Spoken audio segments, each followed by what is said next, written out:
Para entender o mundo ao redor deles, os gregos antigos não tinham, sei lá, ciência ou laboratórios. Eles tinham histórias. E que histórias? É nesse universo incrível, cheio de paixão, poder e muita, mas muita tragédia que a gente vai mergulhar agora. Sabe, de onde vem tudo isso? O sol, as estrelas, o mar. Para nós, hoje, as respostas vêm da ciência, certo? Mas e naquela época? Bom, para os gregos, as respostas estavam em contos fantásticos sobre deuses imortais e heróis com feitos inacreditáveis. Era assim que eles explicavam literalmente tudo, desde o começo do universo até o porquê de chover. Então, vamos lá, vamos começar pelo começo de tudo, bem antes de qualquer coisa que a gente conhece, numa era de pura criação e também muito conflito. Foi basicamente isso que deu forma ao universo. Pensa assim, no início dos inícios, antes de existir qualquer coisa, só existia o caos, um vazio imenso, primordial. E desse nada, desse vazio todo, nasceram as primeiras entidades. Gaia, que é a própria Terra, a Mãe Terra, e Urano, o céu. Eles são tipo a fundação de tudo que veio depois. E a partir daí, minha gente, a história vira uma verdadeira novela sobre o poder. Gaia e Urano tiveram filhos, os famosos titãs. E um deles, Cronos, fez o quê? Derrubou o próprio pai. Só que aí veio uma maldição, né?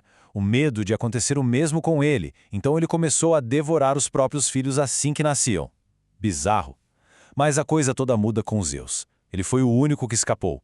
E quando cresceu, liderou uma guerra de 10 anos contra os titãs, a tal da Titanomaquia. E no fim conseguiu tomar o poder e se estabelecê-la no Monte Olimpo. Pronto. Titãs derrotados, uma nova galera assume o comando, os deuses do Olimpo. E essa família, vou te contar, poderosíssima, claro, mas cheia de treta, cheia de drama interno. E no topo dessa nova hierarquia, a gente tem os três irmãos, os chefões. Depois da guerra, eles basicamente dividiram o mundo entre si. São eles os pilares de tudo. E essa divisão de poder era muito clara. Zeus, que era o caçula, virou o rei de todos os deuses. Mandava no céu, no tempo, com seu raio poderoso. Poseidon ficou com os mares, né? Com o tridente dele, ele podia causar tempestades e até terremotos. Já Hades, o mais velho, ficou com o submundo, o reino dos mortos. E lá, quem vigiava a entrada era Cérbero, aquele famoso cão de 3 cabeças. Mas a família era bem maior, e cada um com uma personalidade, digamos, forte. Tinha Hera, a esposa super ciumenta de Zeus, Atena, a deusa da sabedoria, que, pasmem, nasceu da cabeça do próprio Zeus, Afrodite, a personificação do amor e da beleza, tinha os gêmeos Apolo e Ártemis, ele do sol e da música, ela da caça e da lua, Ares, o deus bruto da guerra, e, claro, Hermes, o mensageiro rapidinho dos deuses. E aqui está o pulo do gato, a parte mais legal de tudo isso. Porque, mesmo sendo imortais, superpoderosos, esses deuses agiam como gente. Tinham ciúme, se apaixonavam, sentiam raiva, eram vaidosos. As histórias deles são, no fundo, dramas humanos, só que numa escala gigantesca, cósmica. É como se eles fossem um espelho das nossas próprias paixões e defeitos. Ok, já falamos dos deuses, mas e a galera que estava no meio do caminho, entre o divino e o mortal? É aí que entram os heróis e, claro, os monstros assustadores que eles precisavam enfrentar. A diferença básica é essa aqui. Os deuses eram imortais, controlavam as forças do universo. Já os heróis, não, eles eram mortais. Podiam até ser filhos de um deus, mas no fim do dia eram mortais. A grandeza deles não vinha da imortalidade, mas sim da coragem. A coragem de encarar o impossível e superar os limites humanos. E falando em herói, é impossível não começar com ele, Hércules. O cara era filho de Zeus, tinha uma força absurda. Mas ele foi forçado a completar 12 trabalhos que eram considerados impossíveis, tudo como uma forma de penitência. Essa jornada toda para se redimir fez dele o maior símbolo de perseverança que existe. Temos também a história de Teseu, o príncipe de Atenas.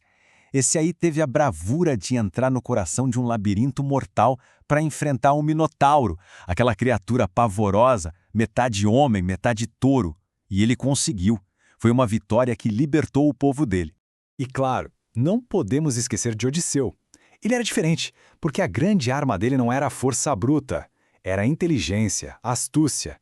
A jornada épica dele para voltar para casa depois da Guerra de Troia durou 10 anos. É uma das maiores histórias sobre esperteza e resiliência que já foram contadas. Tá, mas e aí? Por que essas histórias tão antigas ainda importam hoje? Simples, porque a influência delas está em todo lugar. Elas moldam a forma como a gente pensa, como a gente fala e como a gente cria até hoje. É só prestar atenção na nossa linguagem. Palavras como caos, eco, narcisismo, tudo isso vem direto dos mitos gregos. Ou então, quando a gente olha para o céu à noite, os planetas que vemos levam nomes de deuses romanos, que nada mais são do que a versão romana da galera do Olimpo. E isso mostra bem o tamanho dessa influência, né?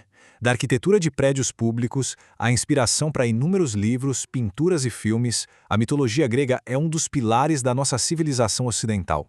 Essas histórias são muito mais do que fantasia. Elas são parte do nosso DNA cultural. E, para encerrar, fica aí uma reflexão. Os gregos usaram os mitos para encontrar um sentido para o tempo deles. E a gente hoje? Quais são as grandes narrativas, os nossos mitos modernos, que usamos para entender o nosso próprio mundo, as nossas tecnologias e os nossos desafios? Parece que essa busca por significado, ela nunca acaba.